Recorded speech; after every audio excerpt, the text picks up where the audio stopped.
بسم اللہ الرحمن الرحیم الحمدللہ رب العالمین۔ امام حسین علیہ السلام کی ولادت 3 شعبان 4 ہجری مدینے میں ہوئی۔ جیسے ہی مولا علی اور بی بی فاطمہ زہرا کو اللہ نے امام حسین عطا کیا تو جبریل امین آسمان سے حسین نام لے کے حضور محمد مصطفیٰ صلی اللہ علیہ وآلہ وسلم کی خدمت میں حاضر ہوا اور عرض کرنے لگا، یا رسول اللہ نے آپ کو ایک نواسا عطا کیا ہے اور اللہ کی مرضی یہ ہے کہ آپ اس کا نام حسین رکھیں، اور یہ وہی نواسا ہے جو اللہ کے دین کے لیے اپنا سب کچھ کرب و بلا میں قربان کرے گا، اور اس کی قربانی کے بعد ہی رہتی دنیا تک اللہ کا دین باقی رہے گا۔ حضور نے جیسے ہی امام حسین کو گود میں لیا تو اپنی زبان امام حسین کے منہ میں رکھتے ہیں اور امام حسین رسول اللہ کی زبان چوستے ہیں۔ تاریخ نے لکھا، اللہ کے رسول اتنی محبت کرتے ہیں جس کی مثال دنیا میں نہیں ملتی۔ رسول خدا اکثر امام حسین کو اپنے سینے پہ سلایا کرتے تھے۔ چھوٹے سے امام حسین جب مسجد نبوی میں داخل ہوتے تو آپ اپنے خطبے کو روک کے امام حسین کو اپنی گود میں لیتے اور منبر پہ تمام اصحاب کو بتاتے کہ اے لوگو پہچانو، یہ میرا نواسا حسین ہے، ان قریب اس کو میرے دین کے لیے بے جرم و خطا قتل کیا جائے گا۔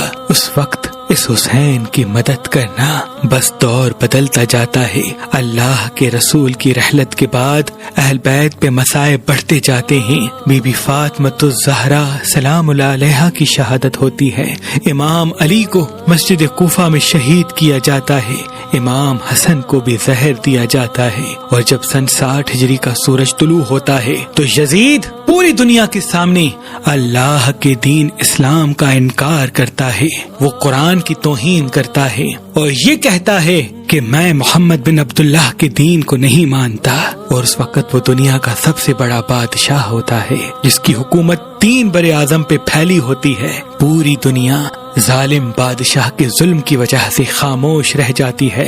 اتنے میں امام حسین علیہ السلام مدینے سے یہ آواز دیتے ہیں کہ اے یزید، تو جھوٹا ہے، میرا نانا حضرت محمد مصطفیٰ صلی اللہ علیہ وآلہ وسلم اللہ کا رسول ہے اور قرآن اللہ کی کتاب ہے، اور اگر اس بات کو بتانے کے لیے مجھے قربان بھی ہونا پڑے تو میں پیچھے نہیں ہٹوں گا۔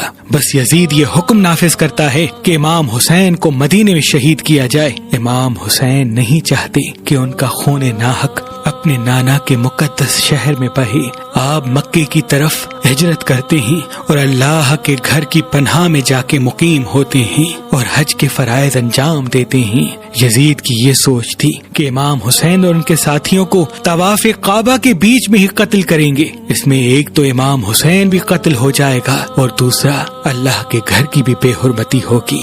امام حسین کو جیسے ہی اس بات کا علم ہوا تو آپ نہیں چاہتے کہ ان کا خون ناحق اللہ کے گھر میں بہے، اور اتنے میں آپ کے پاس کوفے سے ہزاروں خطوط بھی آتے رہے کہ اے نواسا رسول، ہم بھی رسول اللہ کے دین کی بقا کے لیے یزید پہ لعنت کرتے ہیں لیکن یزید کے ظلم کی وجہ سے مجبور ہیں، آپ جلد کوفے آ جائیے اور اپنے نانا کے دین کو بچانے کے لیے ہماری مدد کیجیے۔ ان خطوط میں یہاں تک لکھا تھا کہ اے حسین، اگر آج آپ ہمارے پاس نہیں آئیں گے تو روز محشر ہم آپ کے نانا سے آپ کی شکایت کریں گے کہ دین مٹتا رہا اور امام حسین مکے میں مقیم رہے۔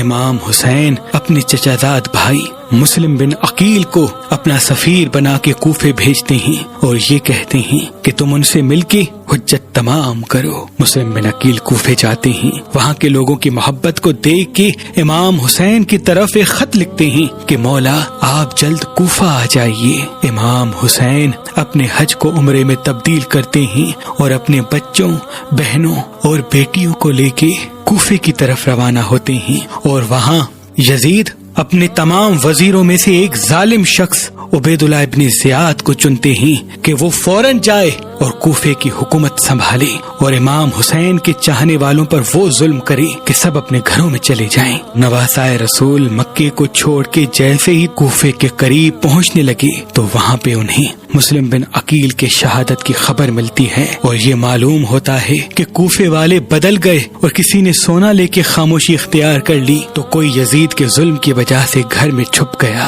امام حسین چاہتے ہیں کہ عرب کے صحرا کو چھوڑ دیں اور کسی ایسی جگہ چلے جائیں جہاں یزید کی حکومت نہ ہو۔ یہ بات جیسے ہی ابن زیاد کو پتہ چلتی ہے تو وہ ہر کے ساتھ ہزاروں کی فوج بھیجتا ہے اور کہتا ہے جاؤ، حسین کوفے کے آس پاس ہیں، اس کو فوراً قید کرو۔ اور اپنے رہائی امام حسین کو ڈھونڈتے ڈھونڈتے صحرائے مکیب تک پہنچتے ہیں جہاں امام حسین کا قافلہ ہوتا ہے۔ امام حسین نے جیسے ہی جناب حر کو دیکھا کہ وہ بھی پیاسے ہیں، ان کے سپاہی بھی پیاسے ہیں، ان کے جانور بھی پیاسے ہیں، آپ عباس سے کہتے ہیں ان سب کو پانی پلاؤ۔ اور امام حسین کا اخلاق دیکھتا ہے اور پانی پینے کے بعد امام حسین کو روک نہیں پاتا، بس امام حسین نہر فرات کے کنارے سے چلتے رہتے ہیں۔ یہ بات جب ابن زیاد کو پتہ چلتی ہے کہ ہر تو امام حسین کے ساتھ نرمی کر رہا ہے تو وہ عمر بن سعد کے ساتھ 18,000 کا لشکر بھیجتا ہے کہ حسین کو فوراً روکو۔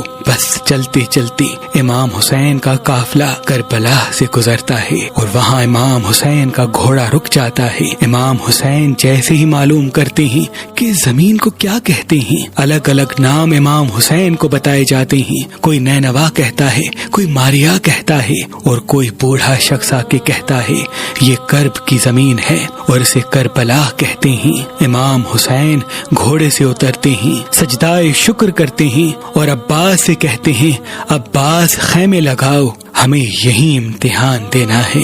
2 محرم 61 ہجری کو امام حسین کربلا پہنچتے ہیں اور یزید کے سپاہی امام حسین کے خیمے دریا سے دور لگواتے ہیں تاکہ جب ہمیں حسین کا پانی بند کرنا پڑے ہم بند کر سکیں۔ امام حسین صبر کرتے ہیں اور اپنے خیمے نہر فرات سے دور لگواتے ہیں۔ بس 7 محرم کو امام حسین اور ان کے بچوں کا پانی بند کر دیا جاتا ہے۔ خیمے میں تمام بچے پیاسے ہوتے ہیں اور وہاں فوج یزید دن بدن بڑھتی جاتی ہے۔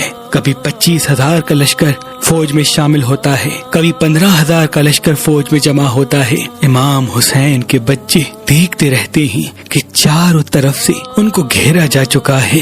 یزید کی فوج یہ چاہتی تھی کہ 9 محرم کو امام حسین کو قتل کیا جائے۔ امام حسین ایک رات عبادت کے لیے مانگتے ہیں اور یوں 9 محرم کو جنگ ٹل جاتی ہے اور 10 محرم عاشورہ کے دن رکھی جاتی ہے۔ بس جیسے ہی 9 محرم کا دن ڈھلتا ہے امام حسین بعد نماز عشاء اپنے تمام ساتھیوں کو ایک خیمے میں جمع کرتے ہیں اور فرماتے ہیں تم سب نے میرا بہت ساتھ دیا، میں تم سے خوش ہوں اور چاہتا ہوں کہ اب تم اپنے اپنے گھر واپس چلے جاؤ کیونکہ یہ فوج مجھے شہید کرنا چاہتی ہے۔ اللہ سے تم سب کو جنت روز محشر میں لے کے دوں گا۔ سب امام حسین کے ساتھی خاندان کے افراد ادھر ادھر دیکھتے ہیں کہ یہ ہمارے مولا نے کیا کہہ دیا۔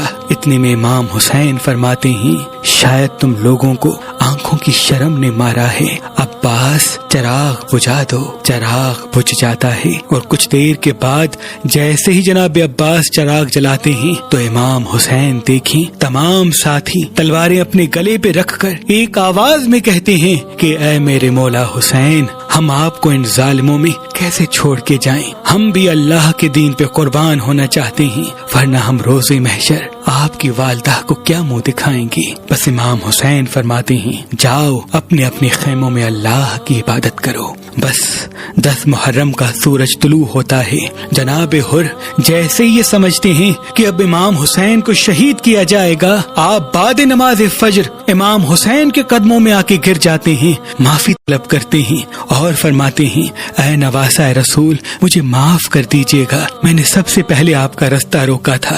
امام حسین اسے معاف کرتے ہیں اور کہتے ہیں اے حر تو آزاد ہے اور تیری جنت کی ضمانت میں دیتا ہوں، چلا جا۔ جناب حر کہتے ہیں آپ کو ان دشمنوں میں چھوڑ کے میں کیسے جاؤں، مجھے اجازت دیجیے تاکہ میں بھی اللہ کے دین پہ قربان ہو جاؤں۔ بس جناب حر میدان میں آتے ہیں، شہید ہوتے ہیں، ان کے بچے بھی میدان میں آتے ہیں اور اللہ کے دین پہ قربان ہوتے ہیں۔ ایک ایک امام حسین کا اصحاب، چاہے وہ جناب جون ہو، حبیب ابن مظاہر ہو، شہید ہوتا جاتا ہے، یہاں تک کہ بنی ہاشم کے جوان بھی کربلا کی گرم زمین پہ سو جاتے ہیں۔ شہزادہ قاسم کی لاش میدان میں پامال ہو جاتی ہے، جناب عباس نہر کنارے بازو کٹوا کے شہادت کا جام پی لیتے ہیں، علی اکبر کو رن میں برچھی لگتی ہے اور امام حسین کے ہاتھوں میں تڑپ کے اپنی جان کا نذرانہ دیتے ہیں، اور معصوم علی اصغر جب پانی پلانے کے لیے امام حسین میدان میں لے کے آئے تو ظالموں نے اس کو بھی تیر مار کے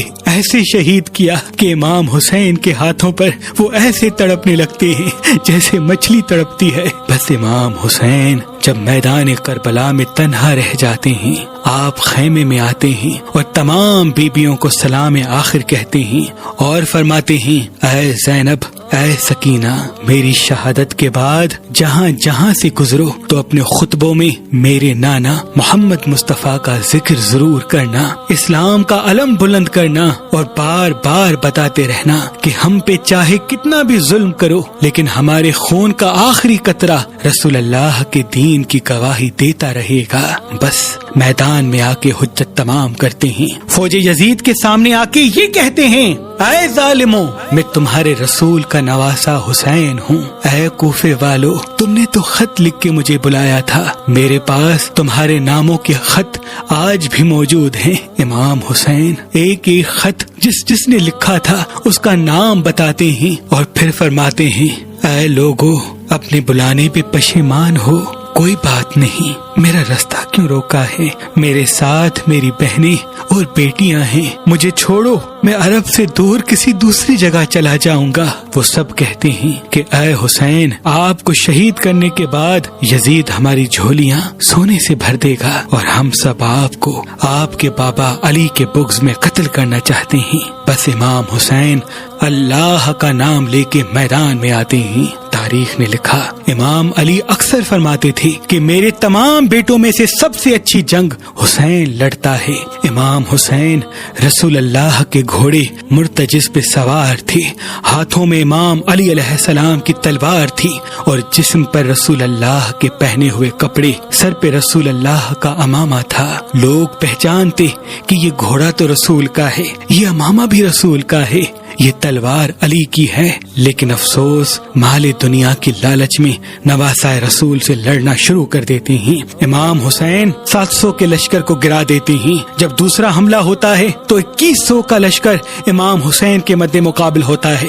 امام حسین ان کو بھی فنار کرتے ہیں۔ جب عرب کے بڑے بڑے بہادر قتل ہوتے جاتے ہیں تو عمر بن سعد کہتا ہے، امام حسین پہ ایک ساتھ حملہ کرو۔ بس پوری فوج امام حسین پہ حملہ کرتی ہے اور امام حسین علی کے بیٹے علی بن کے ایسے لڑتے ہیں کہ فوج بھاگنا شروع کر دیتی ہے۔ تاریخ نے لکھا، 80,000 کا لشکر کربلا کا میدان چھوڑ کے کوفے کی طرف بھاگ جاتا ہے۔ یہ منظر جیسے ہی شمر و عمر بن سعد نے دیکھا کہ حسین کو شہید کرنا بہت مشکل ہے، وہ اپنے سپاہیوں سے کہتے ہیں، جاؤ خیموں کو آگ لگا دو۔ بس سپاہی جا کے خیمے کو آگ لگا دیتے ہیں اور پھر شمر کہتا ہے، 21,000 کا لشکر ایک ساتھ امام حسین پہ تیر چلائے۔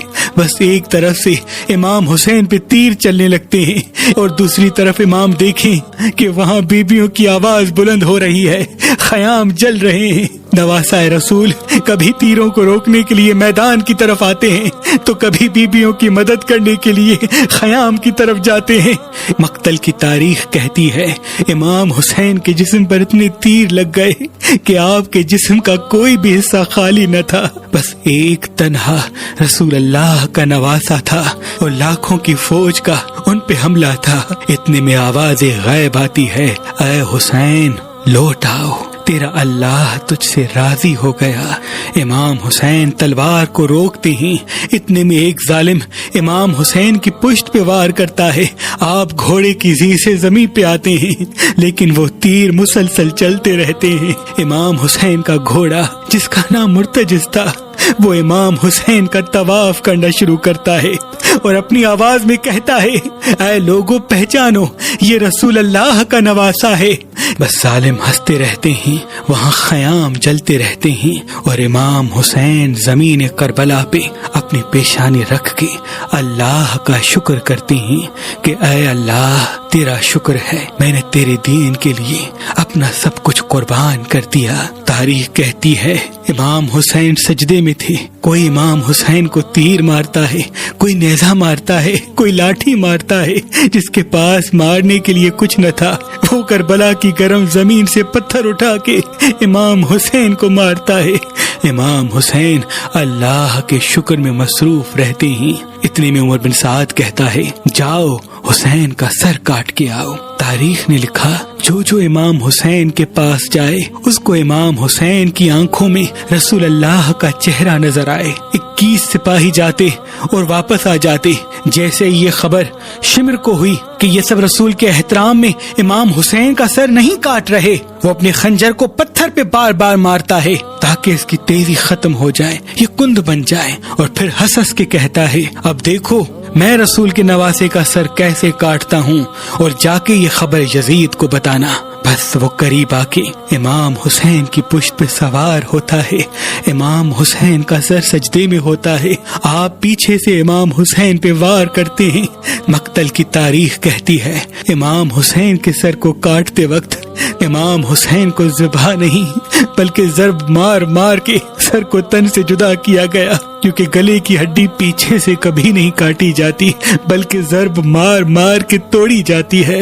امام حسین مسلسل اللہ کا شکر کر رہے تھے اور شمر ہنستا جاتا اور امام حسین کے گلے پر خنجر مار مار کے سر کو تن سے جدا کرتا ہے، اور پھر پوری فوج خیموں میں آ جاتی ہے، بیبیوں کو تازیاں مارتے ہیں، ان کے سروں سے چادروں کو لوٹ لیتے ہیں، رسول اللہ کی نواسیاں روتی رہتی ہیں۔ بس اتنے میں عمر بن سعد کہتا ہے اب وہ گھوڑے لاؤ جس کو میں نے یمن سے بلوایا تھا، جو لاشوں کو پامال کرنے کے لیے لائے جاتے ہیں۔ بس ان گھوڑوں کے نال تبدیل کیے جاتے ہیں اور وہاں مقتل میں سب لاشوں کو پامال گاہ پہ رکھتے ہیں۔ لیکن اتنے میں الگ الگ قبائل کے لوگ آ کے کہتے ہیں، ثقفی قبیلے والے کہتے ہیں کہ علی اکبر کی ماں ہمارے قبیلے سے ہے، ہم اکبر کی لاش پہ گھوڑے نہیں دوڑائیں گے۔ کہیں سے بی بی رباب کے قبیلے کے لوگ آ کے کہتے ہیں کہ ہم اپنی شہزادی کے بیٹے اصغر پر گھوڑے نہیں دوڑائیں گے۔ کہیں سے بی بی ام فرواہ کے قبیلے کے لوگ کہتے ہیں کہ ہم قاسم پہ گھوڑے نہیں دوڑائیں گے۔ جناب حر کی لاش ان کے قبیلے والے لے کے جاتے، جناب جون کی لاش جون کے قبیلے والے لے کے جاتے۔ بس ایک ایک شہید کی لاش مقتل گاہ سے ہٹ جاتی ہے، بس رسول اللہ کا غریب نواسا زمین کربلا پہ پڑا رہتا ہے، اور مشرق کے گھوڑے مغرب کی طرف دوڑتے ہیں، مغرب کے گھوڑے مشرق کی طرف دوڑتے ہیں اور امام حسین کے جسم کو پامال کرتے ہیں۔ امام جعفر صادق نے فرمایا میرا سلام ہو میرے اس غریب دادا پر جس کی لاش کو اتنا پامال کر دیا گیا کہ ان کی دائیں پسلیاں بائیں پسلیوں کی طرف چلی گئیں اور بائیں پسلیاں دائیں پسلیوں کی طرف چلی گئیں۔ بس اتنے میں رات ڈھلنے لگتی ہے اور فوج چلی جاتی ہے اور شام غریباں آ جاتی ہے، ہر بیوی اپنے اپنے وارث پہ روتی رہتی ہے۔ 11 محرم کو بیبیوں کو قید کر کے کوفہ اور کوفہ سے شام لے جایا جاتا ہے، لیکن بی بی زینب اپنے خطبوں میں بار بار کہتی کہ اے یزید تو چاہے جتنا بھی ہم پہ ظلم کر دے، ہمارے جوانوں کو مار دے، ہماری مستورات کو قید کر دے، لیکن ہم آخری دم تک اللہ کے دین کی گواہی دیتے رہیں گے اور یہ کہتے رہیں گے کہ ہمارا نانا اللہ کا رسول ہے۔ بے شک امام حسین اپنے مقصد بھی کامیاب ہو گیا، وہ شہید ہو کے بھی اسلام کو قیامت تک زندہ کر گیا۔ 1400 سال گزر چکے لیکن اس یزید کے بعد پھر کوئی دوسرا یزید پیدا نہیں ہوا۔ آج بھی ہمارے پاس قرآن موجود ہے، اسلام موجود ہے، ہمارے دلوں میں حضور محمد مصطفیٰ صلی اللہ علیہ وآلہ وسلم سے محبت موجود ہے۔ سلام ہو کربلا کے شہیدوں پر، سلام ہو امام حسین پر، سلام ہو آپ کے اصحاب اور آپ کی اولاد پر۔